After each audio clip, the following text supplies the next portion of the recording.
Plenty of storylines going into this one. Nothing tops Tom Izzo going to beat Bob Knight's Big Ten wins record. We talk about it if it's going to be a game, how Indiana can stay competitive, and Indiana football. That's right. That's always a discussion point. Let's go.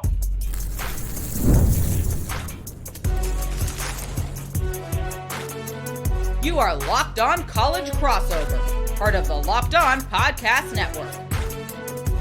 Your team every day. That's right, another Locked On crossover show. What's up, everyone? Matt Sheehan of Locked On Spartans. Over there, Jacob Goins of Locked On Hoosiers. And Jacob, let's just cut right to it right now.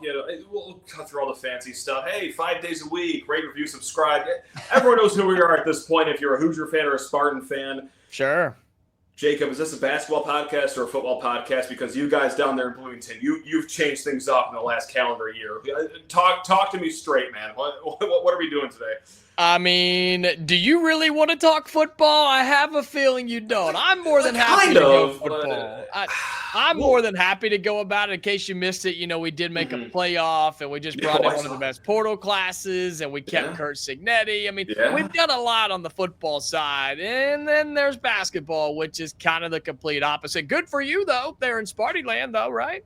So this is the same conversation we had a few months ago. Of course, we broke down the Michigan State-Indiana football game. One of us was very happy just skipping, to the game time right here. The other one was kind of just here, just present in the moment. So it is the same conversation, except we've flipped the script right now. I'm the happy one. Jacob, I'm happy for the first time in years when it comes to either football or basketball. And well, Indiana is unfortunately somehow a trade. Yeah. What is Indiana? Look, how about you just take it away from me? I'll let you be the one that uses the words to describe you guys right now in basketball. Yeah, I mean, hey, you reached out to me and just hit me up like 7, 8, 10 times in a row. It's like, can we please do it? Can we please talk? Let's talk the game on Tuesday. I will pay you to do this. You said, please, can we make up for football season? I mean, look, it's just Indiana going into the year, right, as we kind of do a little breakdown of the Hoosiers. We'll talk Spartans in a second. It's just the fact that Indiana had such high expectations this year. I mean, we were ranked top 20 in the preseason poll, had the best portal class in the last cycle. You brought in several starters. You had a couple of bench guys, even an exciting freshman as well. And it has just plummeted, man. It just absolutely crapped out. And the reason is because of Mike Woodson. And I hate to put it on one person. The team is not playing well. There's tons of breakdown there. But at the end of the day, you are a representation of your head coach. And that's what this team is. They're unenergetic. They are not focused a lot of times. The game plan seems to be all over the place. And sometimes they'll show up and play a great 40 minutes and still lose like they did against Purdue, or they'll just not show up at all and they'll let Illinois beat them by 20 or 30 points. And that's my fear for a game like this against Michigan State, coming off a heartbreaking loss again against Michigan.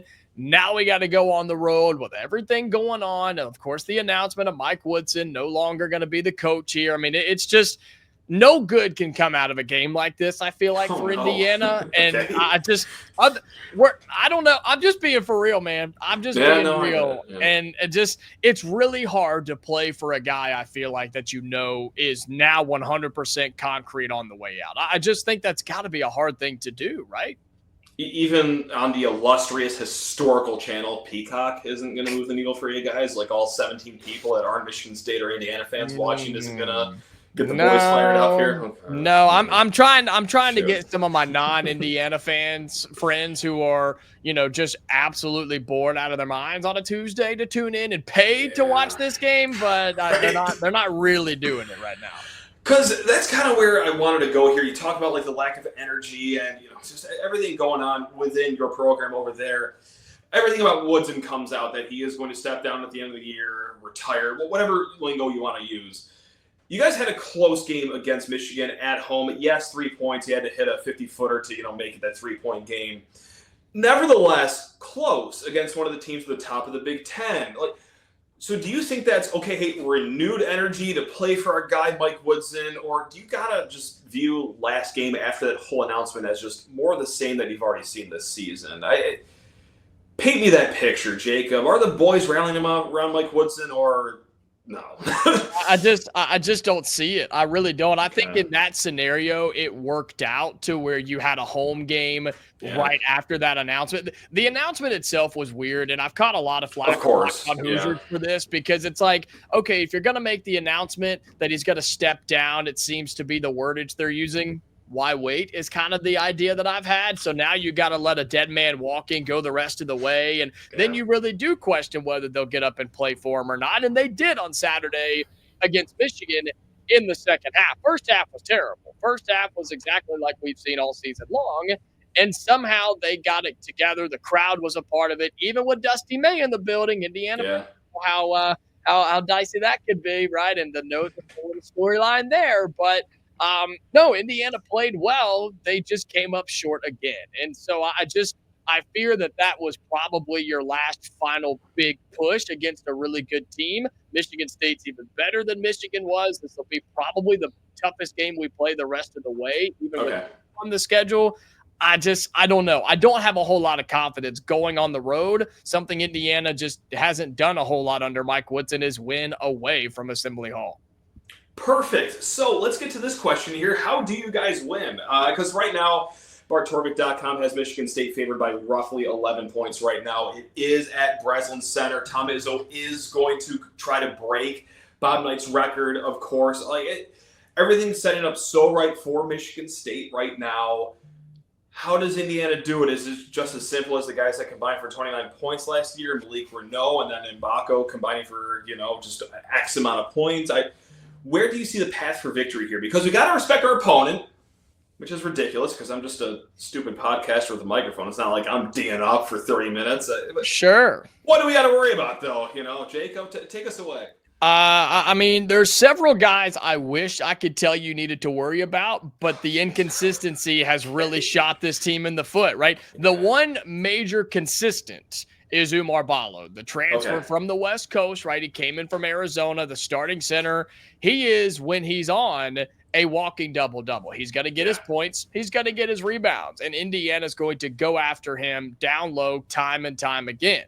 But what teams have figured out very quickly is, okay, just make sure he's covered and make somebody else beat you. And I'm really, really concerned, and I'm going to ask you about this coming up in our next segment about the guard play for Michigan State, because teams that have made a run with Tom Izzo and Michigan State have had elite guard play. And the problem is Indiana's guards have been incredibly inconsistent. Miles Rice, our transfer point guard, he's good for 20. He's good for 2. Trey Galloway, who's been at Indiana for over a decade, it seems like, he's either good for 15 or he's good for none.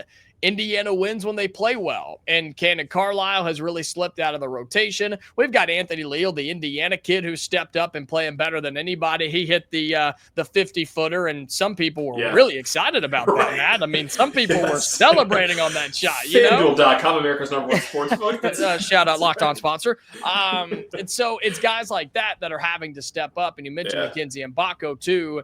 He just hasn't had the sophomore season we wanted him to. So Umar Ballo's got to play well. Malik Renew's got to stay out of foul trouble. I think Michigan State can attack him early. Indiana's got to find somehow to make shots, limit the big runs for Michigan State, and stay alive in this game and give yourself a chance at the under 4 timeout.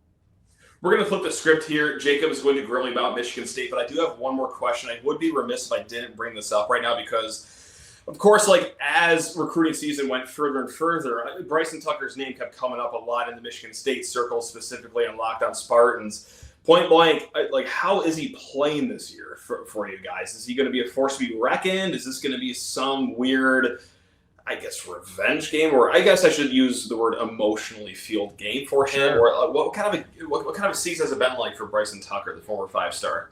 Yeah, it's been up and down, and he hasn't. I mean, he hasn't cracked that starting rotation. He's not really your 6th, 7th guy off the bench. I mean, he plays here and there, but I think he's just a work in progress. I think he's going to be very, very good. You can see the raw ability he has, the pull-up shot, the ball handling, the shot creating.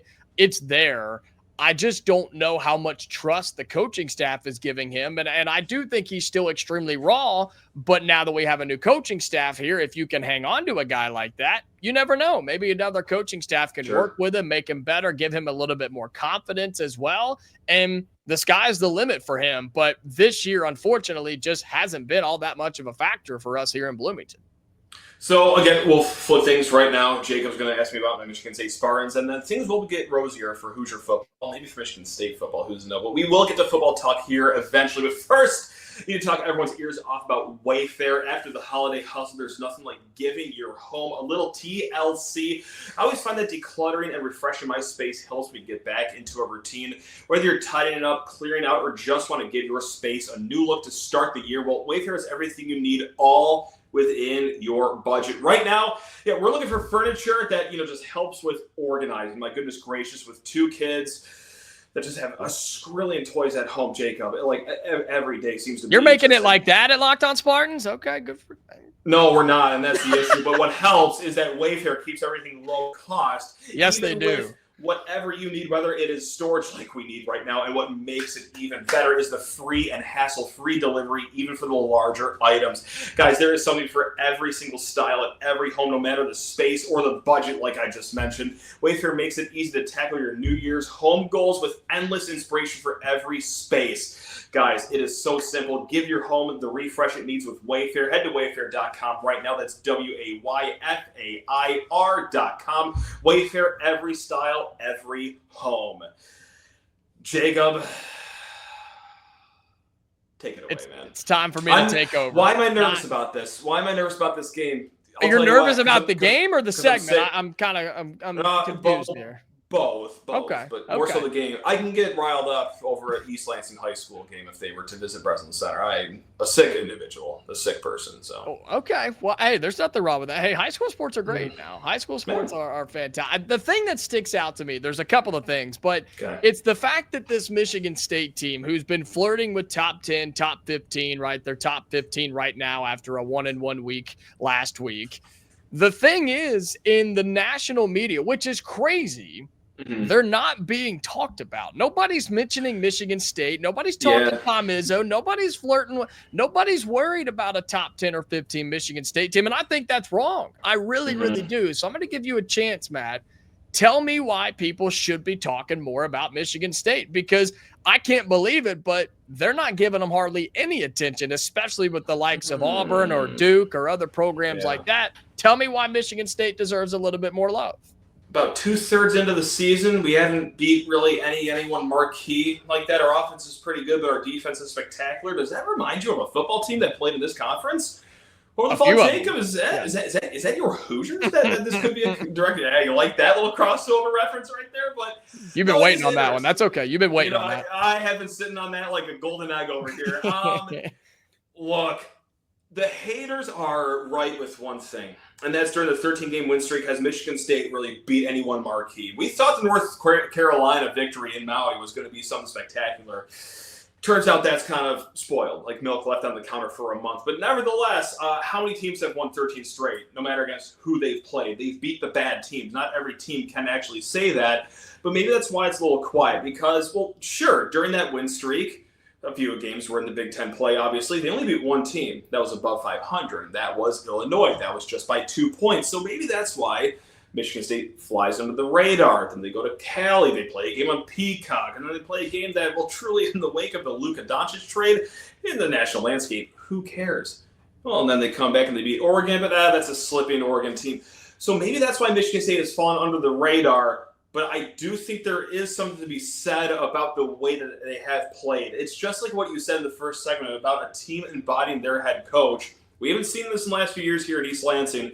Michigan State is going back to that Tom Izzo way of basketball, defending, rebounding, and running. It is just a harken to the past of what the great Michigan State teams have been made of. Transition. We're going to beat everyone on the rebounds. We've only been out-rebounded twice so far this season. And the defense is the reason they were able to come back against Oregon down 14 points at halftime just last game. So why? I don't know. Maybe it's because people are tired of the Tom Izzo storyline. He's just been doing this for so long. Or, Michigan State hasn't beat anyone. But, hey, you know what? As long as we're beating someone, We'll take it over here.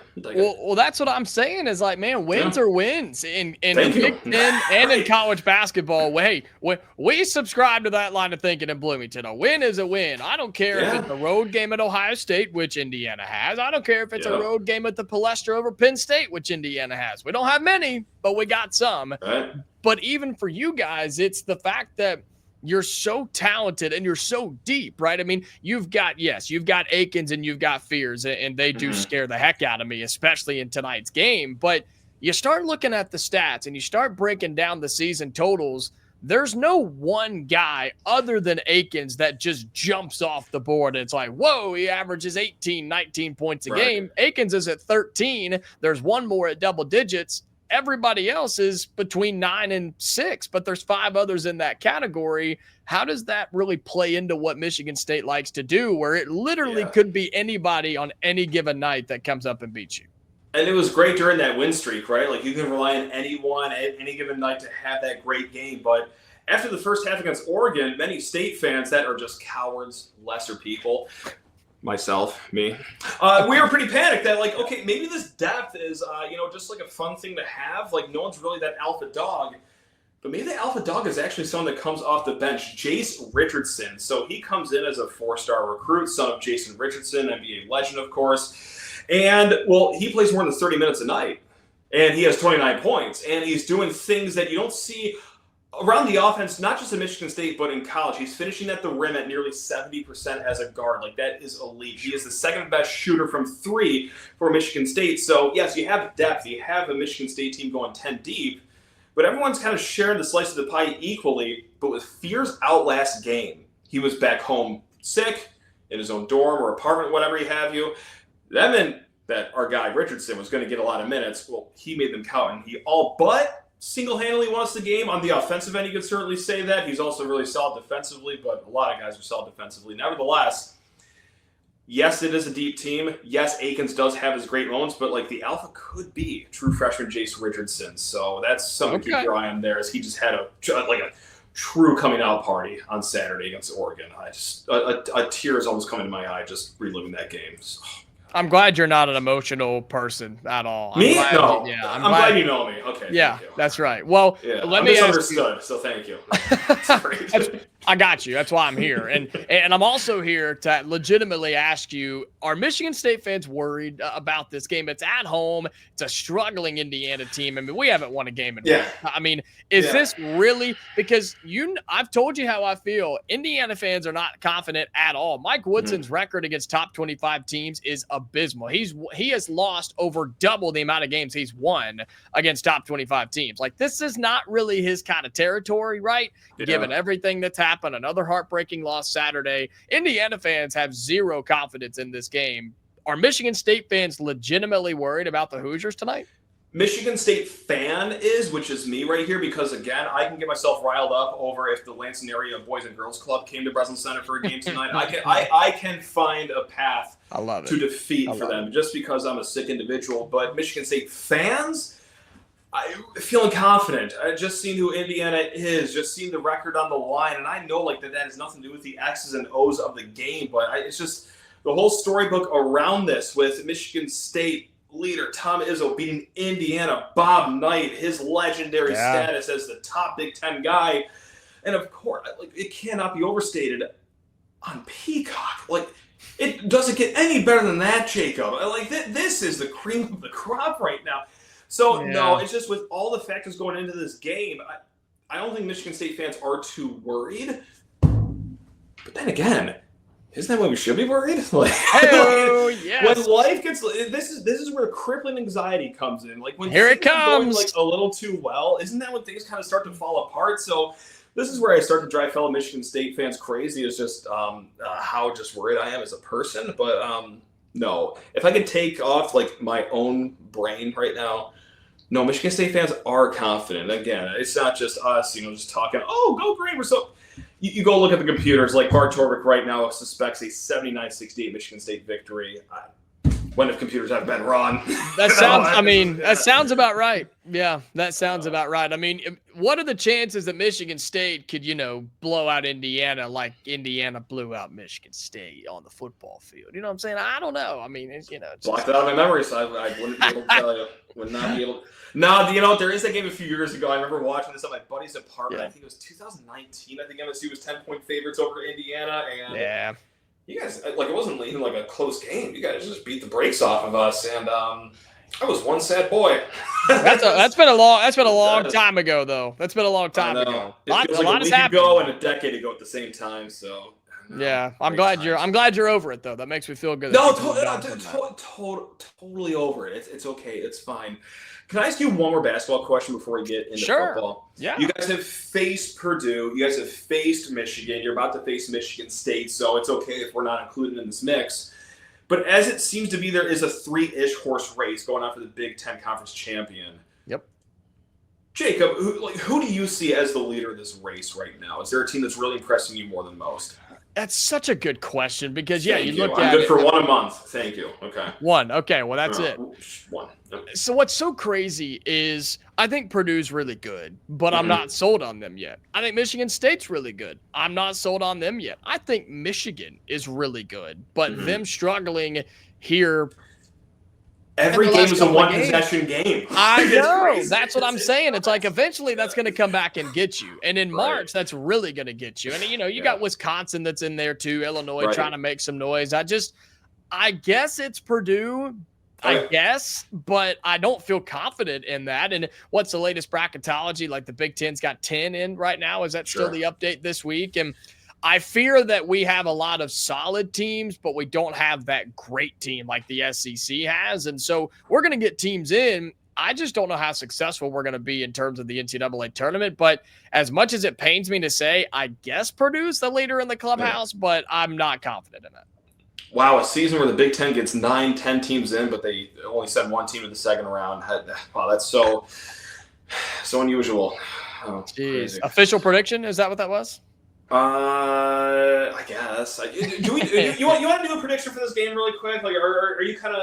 I think my prediction's pretty out there. I think it's pretty out there. I mean, if we keep it within single digits, and if we play with effort, we play like we want to be there, and we don't give up 17,000 threes, we'll be okay. If we don't, then we'll probably lose by 30 and just add it to the tab for Mike Woodson. Do you want to smile? Are you trying to smile?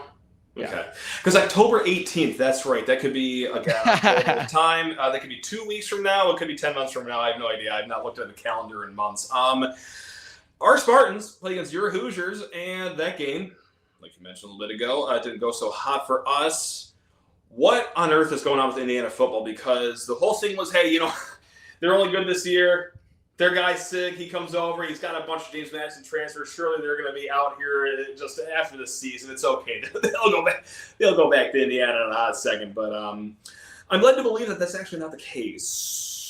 So are you guys unfortunately going to be good again? Because it was fun the first year. I rooted for you guys that 1 year, but no, I'm done after 1 year. Yeah, well, that's the thing is we're not going to sneak up on anybody anymore. Yeah, nobody's going to be like, oh, sweet, bye week, Indiana comes to town.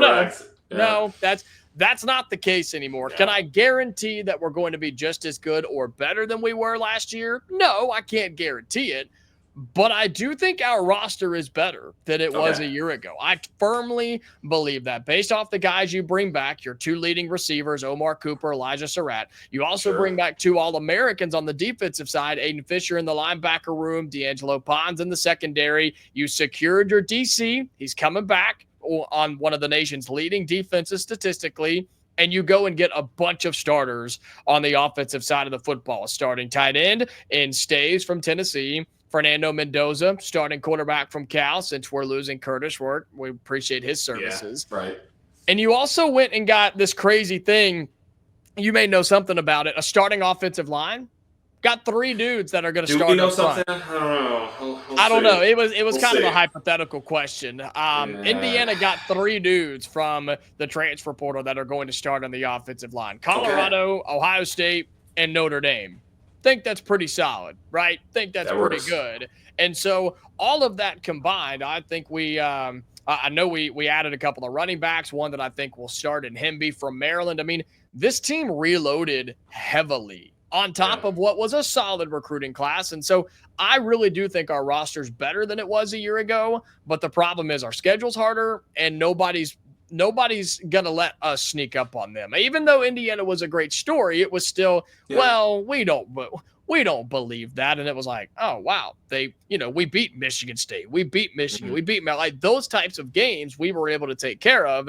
We're not going to be able to walk in and dominate those games like we did a year ago, but I do think we're better than we were last year. Can you say that about your squad up there in Sparty Land? I think so, because it's February. The game has not been started yet, as far as I'm concerned, against Western That's hardcore analysis so, right there, baby. Hardcore analysis. My thing here is that on the offense, I think things got a little bit better, especially on the offensive line, because you asked if I know a thing about a good offensive line here in East Lansing, and Jacob, no. It's been a while since we've seen any of that, but what can help is depth. Now, this is a twofold thing here. A, you got to have your starters, of course. You just got a great starter from Wake Forest. We also have one of the top FCS transfers, if not the top, Connor Moore. He's going to play right tackle for us. The second fold of this is the depth. We went into the last season, our second and third string combined only had one guy that had any college experience. Now, going into this year, we're going to have about 6, 7, or 8, okay? Depends on what happens in the stream. Please clap for us. Thank you. That's right. I'll put some noise behind it. Thank you. Big things are happening in East Lansing. And that's because everyone just died on the offensive line last year, so true freshmen got a lot of run. But so that's what we have going for us, is that, yes, you bolstered what you lost of your good players on the starting offensive line, and you also have some depth in the backups. Now, Locked On Spartan fans are probably sick of me talking about offensive line because that's been all we've talked about. What you also do return is, of course, Aiden Childs, our quarterback, who I think progressed a little bit throughout the season. He went in the right direction. He also returns Nick Marsh. That is our best portal story of the offseason, because Nick Marsh, he's the best true freshman receiver in the Big Ten that's not named Jeremiah Smith.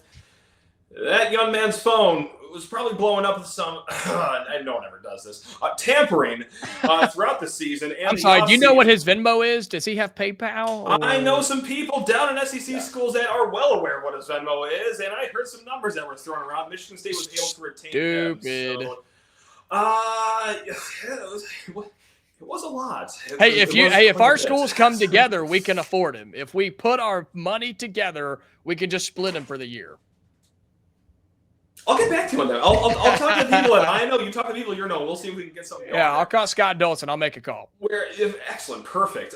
So it gets interesting with the defense because there's reason to believe it got a little better for us. The secondary, we lost our top 2 players. Ed Woods kind of had an year. I'm not going to go into the ins and outs of that. Charles Brantley had a really strong year. The reason that Ed Woods had an year, you could just boil it down to the pass rush was not good whatsoever. We got some young guys out of the portal from, Air Force, a guy that didn't take a single snap in Wisconsin, but a former 4-star. We're putting a lot of faith in some unknowns here. Our defensive line, it was fine in the run defense last year. See if they can take a step up. So it's a lot of hope or cope.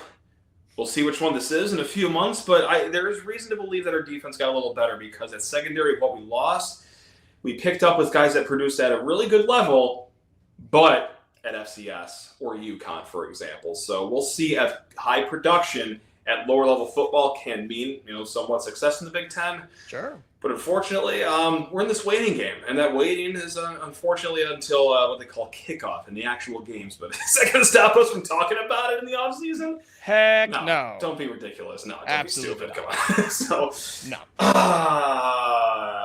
I'm still sold on Jonathan Smith, though.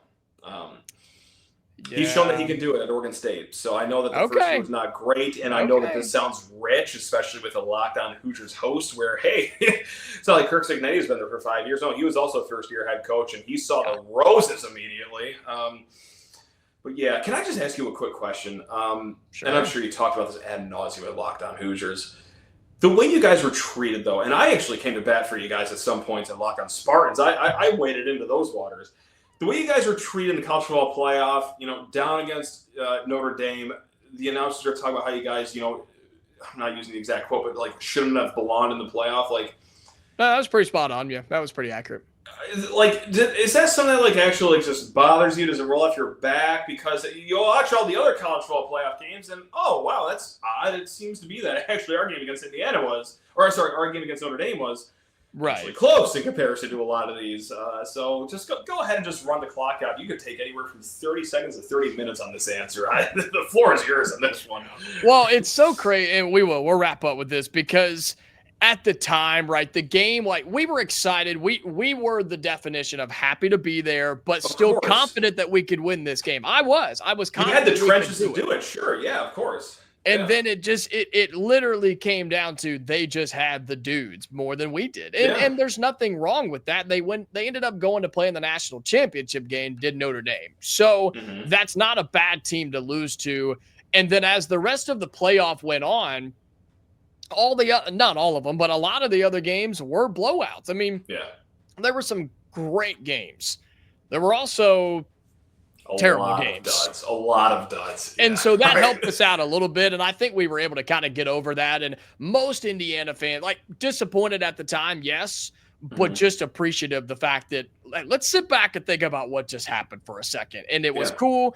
But now we're ready to go. And I think having a head coach like Curt Cignetti who said, yeah, we're not satisfied. We're not okay with what happened. We are ready to get back and make it further and get better as a program. And you could see that with the portal. You could see it with recruiting, NIL, upgrades around campus. I mean, things are happening in Bloomington. So while it hurt at the time, fans are ready to go, and so is Curt Cignetti. So football season can't get here soon enough.